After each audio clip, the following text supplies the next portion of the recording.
Buenas a todos. Hace tiempo que no disfruto de uno de los placeres más bonitos para un criador de aves, que es sentarme en el voladero y ponerme simplemente a observar los pájaros. Entonces vamos a aprovechar hoy que los estamos viendo para hacer un pequeño vídeo hablando de temas relacionados con la temporada de cría, que es de lo que están metidos ahora mismo la mayoría de criadores, por lo menos en estas latitudes. Vamos a hacer un vídeo rápido, pero creo que es muy interesante, con mucho contenido, hablando acerca de problemas que nos pueden surgir en la temporada de cría, pero problemas que nos pueden surgir cuando hacemos las cosas bien o cuando intentamos hacer las cosas bien, que parece que es un sinsentido, pero vais a ver que hay muchas de estas situaciones que nos las podemos encontrar en esa tesitura. Bueno, en esto de la cría de canarios o cualquier otro tipo de ave, siempre se suele decir lo de cada mastrillo tiene su librillo, en el sentido de que cada criador tiene una manera de criar diferente, distintos tipos de jaula, distintos tipos de nido, distintos tipos de manejo, pero en general normalmente seguimos dentro de una misma especie unas pautas básicas a la hora de preparar nuestros pájaros para la cría y a la hora de iniciar la temporada de cría. Y es precisamente cuando intentamos seguir al pie de la letra algunos de estos tipos de pautas básicas que podemos provocar que eso mismo haga que tengamos unos peores resultados durante la temporada de cría. Entonces en este vídeo vamos a ver 4 o 5 ejemplos de este tipo de situaciones, sobre todo a la hora de empezar a criar con nuestros pájaros.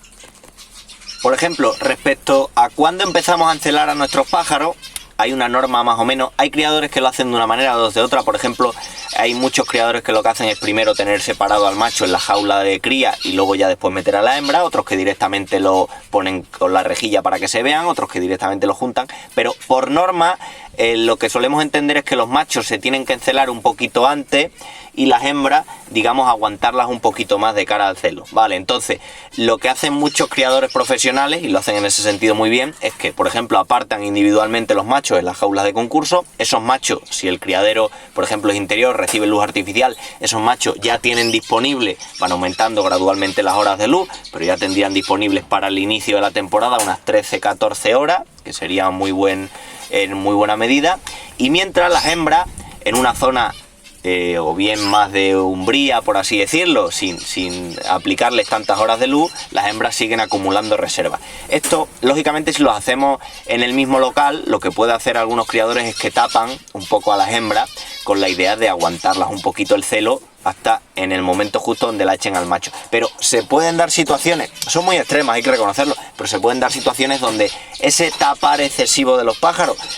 y añadido a lo mejor una alimentación un poquito deficiente en esas hembras, pues puede provocar que directamente se pongan a entrar en una falsa muda. No es lo más habitual, pero bueno, por sistema sí que es recomendable la idea de encelar un poquito antes a los machos con el tema de la luz, si tenemos oportunidad de ello, pero no por ello tenemos que llevar una situación de total oscuridad a las hembras que luego vamos a utilizar para la cría. Si la hembra va más o menos con reservas grasas y va llegando más o menos en buenas condiciones, al final se acabará encelando, pero lo suyo siempre es recomendable encelar un poquito antes los machos que las hembras. Otra situación también respecto a las horas de luz, que hemos hablado antes de los machos, por ejemplo, que se le ponían con 13 o 14 horas de luz. Aquí evidentemente hay que distinguir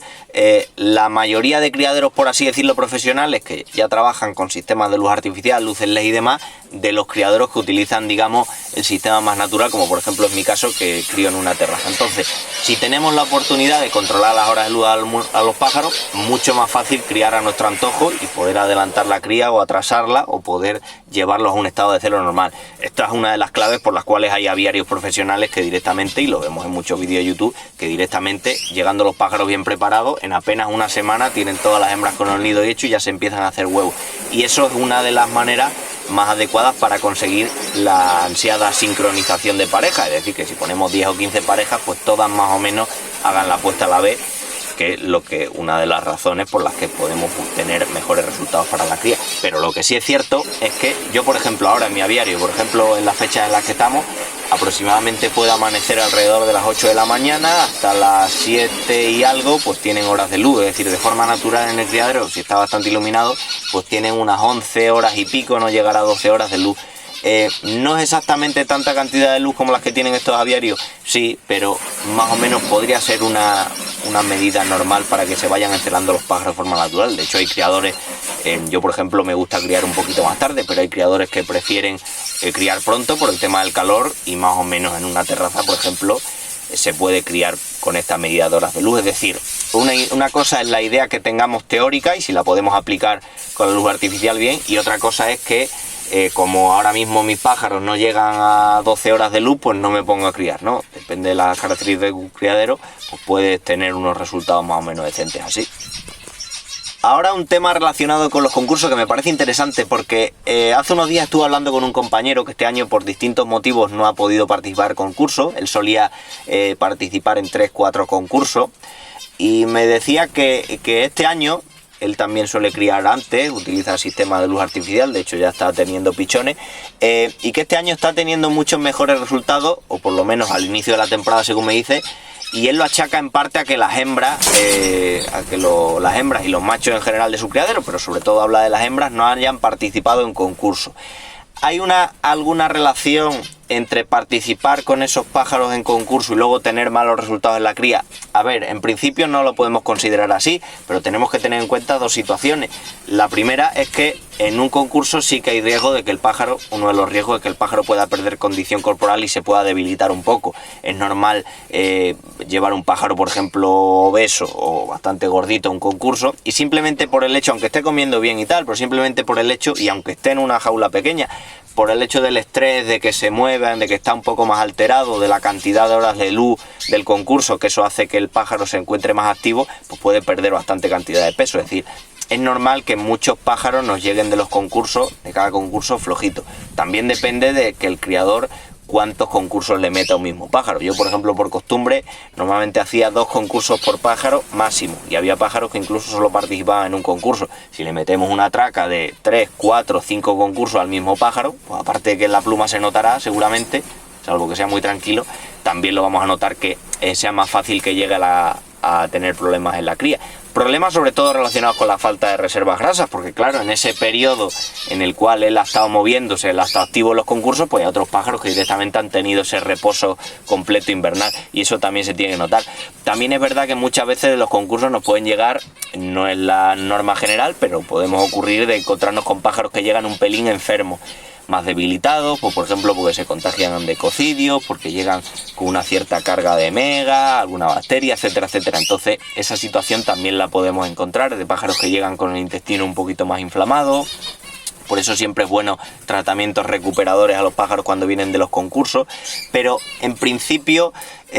participar en concursos no tiene por qué ser problemático para los pájaros. Es decir, seguramente las causas de este criador no sean solo el hecho de que no haya participado en los concursos. Pero sí es interesante un caso que quería comentar relacionado con esto, y es que yo que crío el canario amarillo mosaico, ya sabéis que hay 2 líneas, la línea macho y la línea hembra. Bueno, en la línea macho por norma, salvo en monográficos y demás, pero por norma lo que había tradicionalmente era que solo los machos eran aptos para concursar, mientras que la línea hembra solo las hembras, con lo cual un criador profesional, digamos, criando línea macho, concursaba con los machos. Ahora ya digo que es un poco diferente porque en los monográficos se permiten las dos cosas, pero antes criaba solo con los machos, y criando la línea hembra concursaba solo con las hembras. Entonces sí que conocí yo el caso de un criador que me llamó mucho la atención, uno de los primeros que le compré yo pájaro, en concreto cuando yo criaba los rojos mosaicos, que él tenía las 2 líneas, la línea macho, que era mucho más habitual en rojo mosaico, ya en aquella época también lo era, y la línea hembra, que era más minimalista, había muchos menos criadores y demás. Y en concreto tenía muchos mejores resultados él, o se refería sobre todo a que las hembras llegaban mucho más preparadas a la cría, las líneas macho, que no habían salido de casa, que las líneas hembra, que sí que habían estado pateando concursos. Entonces, lo curioso es que este criador solía tener muchos mejores resultados en la línea macho en cuanto a la cría que en la línea hembra. Sí que tiene relación con lo que hemos hablado antes, del mayor desgaste que puedan tener para concursos. Por eso hay que dosificarlos mucho, ver si el pájaro llega muy justo al concurso o llega bien con reservas, eso también hay que verlo.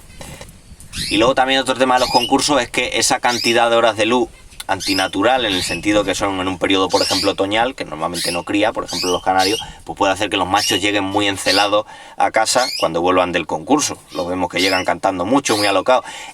Ese celo con el que llegan no significa que estén realmente preparados para la cría. Yo siempre pongo el mismo ejemplo de que un adolescente ya puede tener cierta actividad sexual, por así decirlo, pero no está capacitado para dedicarse a la reproducción por otros muchos aspectos, ¿no? Pues entonces es una cosa un poco parecida. No es lo mismo que llegue muy encelado a que realmente ese celo vaya a facilitar que tenga una buena cría. Y claro, eso hay que verlo también, por ejemplo, ahora que hemos tenido el Mundial en España, que ha habido muchos criadores que han participado, el mundial suele ser fechas muy cercanas a la cría. Tened en cuenta que el mundial ha sido por el 20 y pico de enero y justamente al acabar esos pájaros muchos se han puesto ya a criar o incluso ya estaban criando, con lo cual llegan muchos pájaros encelados y se puede dar también esa situación. Y relacionado con esto que hemos dicho, hay una idea un poco generalizada entre los criadores de que si normalmente nos quedamos con los reproductores hembras de nuestra, digamos, de nuestra línea y lo que incorporamos son machos, solemos tener mejores resultados en la cría. Tiene su punto de verdad en el sentido de que esa hembra probablemente hayamos tenido mucho más margen de prepararla en nuestra casa y el macho, con menos exigencia, pues sí que puede tener capacidad fecundante, entonces con menos cuidados alimenticios, entonces bueno, pues puede ser un poco así. De todas maneras no quiere decir nada. Si nosotros hemos comprado reproductores, por ejemplo, hembra, y hemos tenido el margen suficiente para que se preparen bien para la cría, tampoco deberíamos tener ningún problema. Bueno, y ya dos detallitos más curiosos. Por ejemplo, el otro día me comentaba un criador que decía que le está dando la sensación que los grandes criadores empiezan a criar más tarde. Lo habitual, lo que hemos ido viendo a lo largo de los años es que se iba adelantando poco a poco la cría porque había sistemas de luz artificial y porque cada vez en teoría había más calor en primavera, con lo cual tenemos menos periodo para criar con los pájaros en principio. Eso lo ven muchos criadores, por ejemplo, del sur de España, ¿no? Que nos podemos encontrar con meses de final de la primavera donde en muchos aviarios sea muy difícil desarrollar la cría con normalidad. No es que los criadores profesionales o los criadores más famosos empiecen a criar más tarde, es que muchas veces hay que tener en cuenta el contexto de los pájaros. Hay aviarios que necesitan más tiempo de preparación para los pájaros. También hay que tener en cuenta que si un criador participa en campeonatos mundiales, que ya hemos dicho que son bastante tarde dentro de la temporada, por lo menos es la idea que yo tengo, los pájaros tienen su periodo de esplendor en un momento concreto. Es decir, un pájaro que haya nacido muy pronto y que haya mudado muy pronto, no digo que no vaya a llegar a la época de concursos importantes como son nacionales y mundiales, pero sí que es cierto que tiene más posibilidades de que ese plumaje y ese aspecto llegue un poco más estropeado. Entonces, cada criador yo creo que debe buscar su punto de equilibrio y su momento en el cual los pájaros estén en el máximo apogeo, y eso provoca que muchos criadores prefieran, por ejemplo, que participan en campeonatos de este tipo, prefieran criar un poquito más tarde para conseguir mejores resultados, o incluso hacer la cría más concentrada para que la mayoría de pájaros, digamos, muden o hayan desarrollado en el mismo periodo. Y esto sí nos lo podemos encontrar. Si es que al final, si lo pensamos bien, cuando hacemos un poco la idea de cuántos pichones podemos tener, bueno, un poco la cuenta a la vieja, pero cuántos pichones podemos llegar a tener una temporada de cría, ¿no? Que decimos, bueno, pues si tengo 50 parejas, 4 o 5 pichones por pareja, tanto. Luego nunca nos cuadran exactamente los resultados, porque hay veces que tenemos mejores y otras muchas que tenemos peores resultados en la cría. Pero si lo pensamos bien, con una buena nidada que nos hiciera una pareja cualquiera, que sacáramos 4 pichones, por ejemplo, de esa nidada, que sería una nidada, digamos, redonda, correcta, estaríamos sobrados seguramente de pájaros en la mayoría de aviarios. Es decir, no hay que tener tanta obsesión por la prisa, porque muchas veces podemos llegar mal preparados a la cría. Si conseguimos que la primera nidada, por ejemplo, que suele ser la mejor, tenga unos buenos resultados y saquemos, yo que sé, 4 o 5 pichones de media, tenemos ya hay criadores incluso que se podrían permitir el lujo de criar solo una nidada a sus pájaros, de gastarlo menos, sobre todo de gastarse ellos menos, porque el trabajo de la cría ya sabéis que es muy exigente para el criador. Entonces, bueno, pues al final, un poco como idea, tampoco es que haya que llegar a la cría y acelerar mucho las cosas, sino que cuando uno crea que sus pájaros en ese momento llegan bien preparados, le ve el celo a los machos y le ve que las hembras sobre todo tienen reserva, pues empieza a criar un poco y ya está. El periodo más habitual sería ahora, pero bueno, habrá criadores que tengan la oportunidad de hacerlo antes y otros muchos que teniendo oportunidad de hacerlo antes prefieren esperar a tener un poco más seguridad en sus pájaros. Y el último ya detalle curioso para comentar.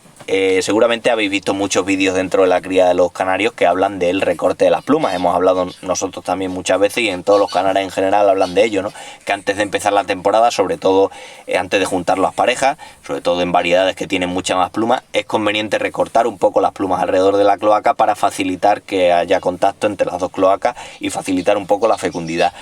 Claro, si lo entendemos al pie de la letra, prácticamente yo he visto casos de criadores que prácticamente han depilado los pájaros. Podemos apurar un poquito más en los machos que en las hembras, porque las hembras necesitan, digamos, a lo mejor cubrirse más en el sentido de la incubación. No emiten calor realmente por la pluma, por la placa de incubación, pero bueno, sí que podemos apurar más en los machos, pero por ejemplo es un fallo muy típico el recortar, incluso arrancar, he visto yo, las plumitas que hay justo alrededor de la cloaca. Esas plumitas precisamente no nos van a dificultar la fecundidad, lo que nos van a facilitar muchas veces que tengamos más facilidad de que el semen llegara a la hembra. Entonces, bueno, pues como todo en la vida, hay un poco una teoría que hay que seguir, pero luego hay que ir viendo en la práctica de qué manera la podemos utilizar y de qué manera, siguiéndola al pie de la letra, podemos cagarla, como hemos visto varios casos a lo largo del vídeo. Así que nos vemos en próximos vídeos. Un saludo.